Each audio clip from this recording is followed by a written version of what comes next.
Hi hello friends, ನಾನು ನಿಮ್ಮ Aishu. Welcome back to my YouTube channel.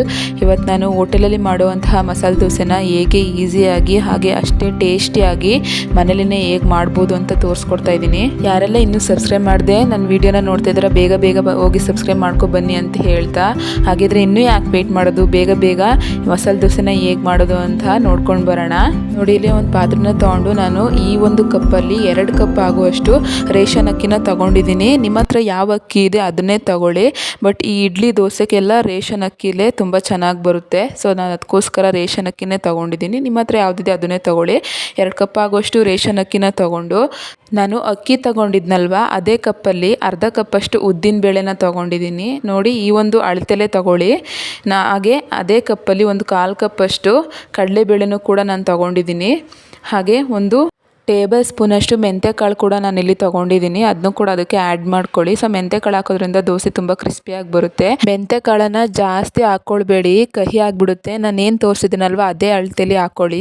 ಹಾಗೆ ಇಷ್ಟೂ ನಾವು ಒಂದು 4 to 5 ಟೈಮ್ಸ್ ವಾಶ್ ಮಾಡ್ಕೋಬೇಕಾಗುತ್ತೆ. ಅಕ್ಕಿಲಿ ಬೇಳೆಲಿ ಎಲ್ಲ ಡಸ್ಟ್ ಇರುತ್ತೆ, ಅದು ಹೋಗಬೇಕು. 4 to 5 ಟೈಮ್ಸ್ ವಾಶ್ ಮಾಡ್ಕೊಂಡಿದ್ದೀನಿ. ನೋಡಿ, ವಾಶ್ ಮಾಡಿಕೊಂಡು ಅದು ನೆನೆಯಷ್ಟು ನೀರು ಹಾಕಿ ಬಿಡ್ತಾಯಿದ್ದೀನಿ. ಹಾಗೆ ನಾನು ಅಕ್ಕಿ ತೊಗೊಂಡಿದ್ನಲ್ವ ಅದೇ ಕಪ್ಪಲ್ಲಿ ಅರ್ಧ ಕಪ್ಪಷ್ಟು ಗಟ್ಟಿ ಅವಲಕ್ಕಿನ ತೊಗೊಂಡಿದ್ದೀನಿ. ಅದನ್ನು ಕೂಡ ಚೆನ್ನಾಗಿ ವಾಶ್ ಮಾಡಿ ಸೊ ಅದನ್ನು ಕೂಡ ನೆನೆಯೋದಕ್ಕೆ ಇಡ್ತಾಯಿದ್ದೀನಿ. ನೀವು ಬೇಕಿದ್ರೆ ಅನ್ನ ಉಳಿದಿದ್ರೆ ಈ ಅವಲಕ್ಕಿ ಬದಲು ಅನ್ನನೇ ಯೂಸ್ ಮಾಡ್ಕೋಬೋದು. ಬಟ್ ನಾನಿಲ್ಲಿ ಅವಲಕ್ಕಿ ತೊಗೊಂಡಿದ್ದೀನಿ. ಮಿನಿಮಮ್ ಅಂದರೆ ಇದನ್ನ 7 hour ಆದರೂ ಬಿಡಬೇಕಾಗುತ್ತೆ. 8 hours ಬಿಟ್ರೂ ಓಕೆ, 7 to 8 hours ಬಿಡ್ಬೋದು. ನೋಡಿ, ಇಲ್ಲಿ 7 to 8 hours ಆದಮೇಲೆ ತೋರಿಸ್ತಾ ಇದ್ದೀನಿ. ಎಲ್ಲ ಚೆನ್ನಾಗಿ ನೆಂದ್ಕೊಂಡಿದೆ. ಅರ್ಧ ಕಪ್ ಅವಲಕ್ಕಿ ಇದ್ದಿದ್ದು 1 ಕಪ್ ಆಗಿದೆ, ಪೂರ್ತಿ ಚೆನ್ನಾಗಿ ನೆಂದ್ಕೊಂಡಿದೆ. ಸೊ ನಾನು ಇವಾಗ ಒಂದು ಮಿಕ್ಸರ್ ಜಾರ್ಗೆ ಅದನ್ನ ಹಾಕೋತಾ ಇದ್ದೀನಿ. ನೋಡಿ, ಇಲ್ಲಿ ಅವಲಕ್ಕಿ ಹಾಕೋತಾ ಇದ್ದೀನಿ, ಅದ್ರ ಜೊತೆಗೆ ಅಕ್ಕಿ ಬೇಳೆಗಳನ್ನು ಕೂಡ ನಾನಿಲ್ಲಿ ಹಾಕೋತಾ ಇದ್ದೀನಿ. ನಾನಿಲ್ಲಿ ಒಂದು 4 ಜನಕ್ಕೆ ಆಗೋಷ್ಟು ಕ್ವಾಂಟಿಟಿಯಲ್ಲಿ ನಿಮಗೆ ತೋರಿಸ್ತಾ ಇದ್ದೀನಿ. ನೀವು ಎಷ್ಟು ಚೆನ್ನಾಗಿ ಮಾಡ್ತೀರಾ ನೋಡಿ. ನಾನಿಲ್ಲಿ 2 ಟೈಮ್ಸ್ ರುಬ್ಕೋತಾ ಇದ್ದೀನಿ. ನೀವು ತುಂಬ ಜಾಸ್ತಿ ನೀರು ಹಾಕೊಂಡು ರುಬ್ಕೊಳಕ್ಕೆ ಹೋಗ್ಬೇಡಿ. ನೋಡಿ, ಇಲ್ಲಿ ಅನ್ನದ ಮೇಲೆ ಸ್ವಲ್ಪ ಕಾಣಿಸ್ತಿದೆ ನೀರು, ಅಲ್ಲಿವರೆಗೂ ಹಾಕೊಂಡ್ರೆ ಸಾಕು. ಅಷ್ಟು ಹಾಕೊಂಡು ರುಬ್ಕೊಂಡ್ರೆ ನುಣ್ಣಗೆ ರುಬ್ಕೊಳ್ಳುತ್ತೆ.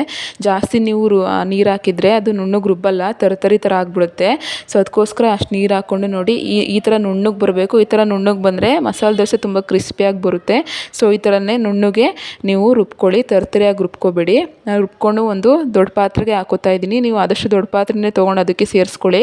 ಯಾಕೆಂದರೆ ನಾವು ನೈಟೆಲ್ಲ ಓವರ್ ನೈಟು ಹಿಟ್ಟನ್ನು ಹಾಗೆ ಬಿಡ್ತೀವಲ್ಲ, ಅದು ಉಬ್ಬುವಾಗ ನಾವು ಚಿಕ್ಕ ಪಾತ್ರೆ ತೊಗೊಂಡಿದ್ರೆ ಹಿಟ್ಟೆಲ್ಲ ಹೊರಗಡೆ ಬಂದುಬಿಡುತ್ತೆ. ಸೊ ಅದಕ್ಕೋಸ್ಕರ ನಾವು ದೊಡ್ಡ ಪಾತ್ರೆನ ತೊಗೊಂಡು ಅದಕ್ಕೆ ಸೇರಿಸ್ಕೊತಾ ಇದ್ದೀನಿ. ನೋಡಿ, ಇಲ್ಲಿ ನಾನು 2 ಟೈಮ್ಸು ಕೂಡ ನುಣ್ಣಗೆ ರುಬ್ಕೊಂಡು ಈ ಪಾತ್ರೆಗೆ ಸೇರಿಸ್ಕೊಂಡಿದ್ದೀನಿ. ಸೇರಿಸ್ಕೊಂಡಾದ್ಮೇಲೆ ಒಂದು ಸೌಟನ್ನ ತಗೊಂಡು ಇದನ್ನ ಚೆನ್ನಾಗಿ ಮಿಕ್ಸ್ ಮಾಡ್ಕೊಳ್ಳಿ. ಯಾಕೆಂದರೆ ನಾವು ಅವಲಕ್ಕಿ ಅದೆಲ್ಲ ಹಾಕಿರ್ತೀವಲ್ಲ, ಅದೆಲ್ಲ ಕೂಡ ಚೆನ್ನಾಗಿ ಮಿಕ್ಸ್ ಆಗಬೇಕು. ಅದಕ್ಕೋಸ್ಕರ ನಾವು ಒಂದು ಮಿನಿಮಮ್ 30 ಸೆಕೆಂಡ್ಸ್ ಆದರೂ ಇದನ್ನು ಚೆನ್ನಾಗಿ ಮಿಕ್ಸ್ ಮಾಡ್ಕೊಳ್ಳಿ. ನೋಡಿ, ದೋಸೆಗೆ ಹಿಟ್ಟು ಈ ಹದದಲ್ಲಿದ್ದರೆ ಸಾಕಾಗುತ್ತೆ. ಇದಕ್ಕೆ ಮತ್ತೆ ನೀರನ್ನ ಏನು ಸೇರಿಸೋದಕ್ಕೆ ಹೋಗಬೇಡಿ.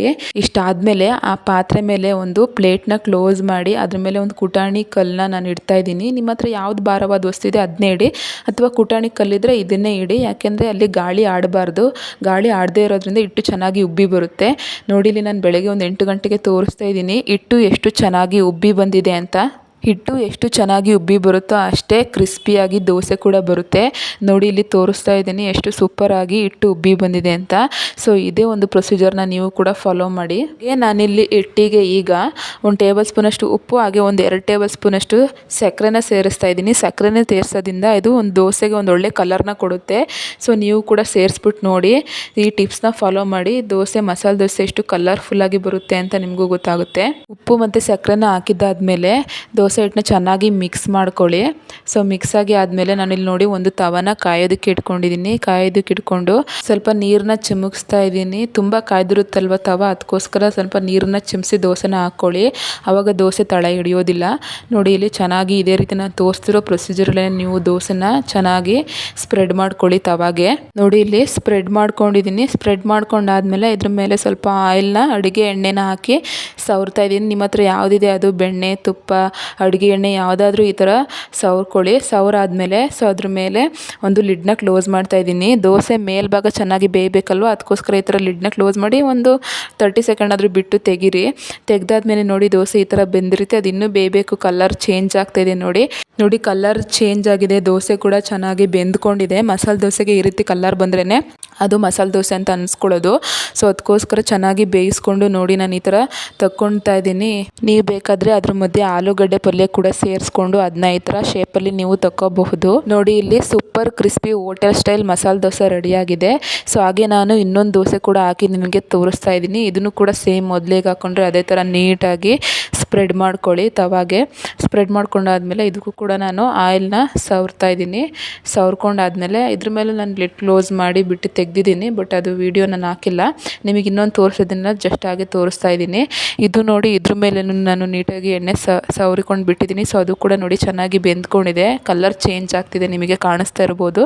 ಸೊ ಈ ಥರ ಆದಾಗ ಇದನ್ನು ಕೂಡ ತಗೊಂಡಿದ್ದೀನಿ. ಇದನ್ನು ಇನ್ನೊಂದು ಸ್ಟೈಲಲ್ಲಿ ತಗೊಂಡಿದ್ದೀನಿ ಈ ಹೋಟೆಲಲ್ಲಿ.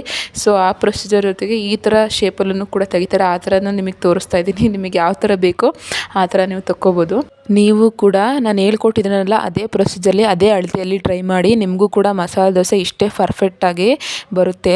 ನೋಡಿ ಫೈನಲಿ ನಾನು ನಿಮಗೆ ತೋರಿಸ್ತಾ ಇದ್ದೀನಿ ಎಷ್ಟು ಕಲರ್ಫುಲ್ಲಾಗಿ ಹೋಟೆಲಲ್ಲಿ ಮಾಡೋ ರೀತಿಯೇ ಮಸಾಲೆ ದೋಸೆ ಬಂದಿದೆ. ಸೊ ನಿಮಗೂ ಇದ್ರ ಟೇಸ್ಟು ಗೊತ್ತಾಗಬೇಕು ಅಂದರೆ ನಾನು ಹೇಳ್ಕೊಟ್ಟಿರೋ ಪ್ರೊಸೀಜರಲ್ಲೇ ಮನೆಯಲ್ಲೇ ಟ್ರೈ ಮಾಡಿ ಹೇಗೆ ಬಂತು ಅಂತ ನನಗೆ ಕಮೆಂಟ್ ಬಾಕ್ಸಲ್ಲಿ ತಿಳಿಸೋದನ್ನು ಮಾತ್ರ ಮರಿಬೇಡಿ. ಹಾಗೆ ಇದ್ರ ಕಾಂಬಿನೇಷನ್ ನಾನು ಆಲೂಗಡ್ಡೆ ಪಲ್ಯ ಮತ್ತು ಟೊಮೊಟೊ ಬೇಳೆ ಸಾಂಬಾರು ಮಾಡಿದ್ದೆ. ಈ ರೆಸಿಪಿನೂ ಬೇಕು ಅಂದರೆ ಕಮೆಂಟ್ ಬಾಕ್ಸಲ್ಲಿ ತಿಳಿಸಿ, ಅದನ್ನು ಕೂಡ ನೆಕ್ಸ್ಟ್ ವೀಡಿಯೋದಲ್ಲಿ ನಾನು ಶೇರ್ ಮಾಡ್ತೀನಿ. ನಿಮಗೆ ಈ ರೆಸಿಪಿ ಇಷ್ಟ ಆಗಿದೆ ಅನ್ಕೋತೀನಿ. ಇಷ್ಟ ಆಗಿದ್ರೆ ಒಂದು ಲೈಕ್ ಮಾಡಿ, ಶೇರ್ ಮಾಡಿ, ಹಾಗೆ ನಿಮ್ಮ ಫ್ಯಾಮಿಲಿ ಆ್ಯಂಡ್ ಫ್ರೆಂಡ್ಸ್ಗೆ ಶೇರ್ ಮಾಡಿ, ಅವ್ರಿಗೂ ಕೂಡ ಯೂಸ್ ಆಗುತ್ತೆ ಅಂತ ಹೇಳ್ತಾ ನೆಕ್ಸ್ಟ್ ರೆಸಿಪಿ ಜೊತೆ ಸಿಗೋಣ. ಅಲ್ಲಿವರೆಗೂ ಸ್ಟೇ ಟ್ಯೂನ್. Thank you.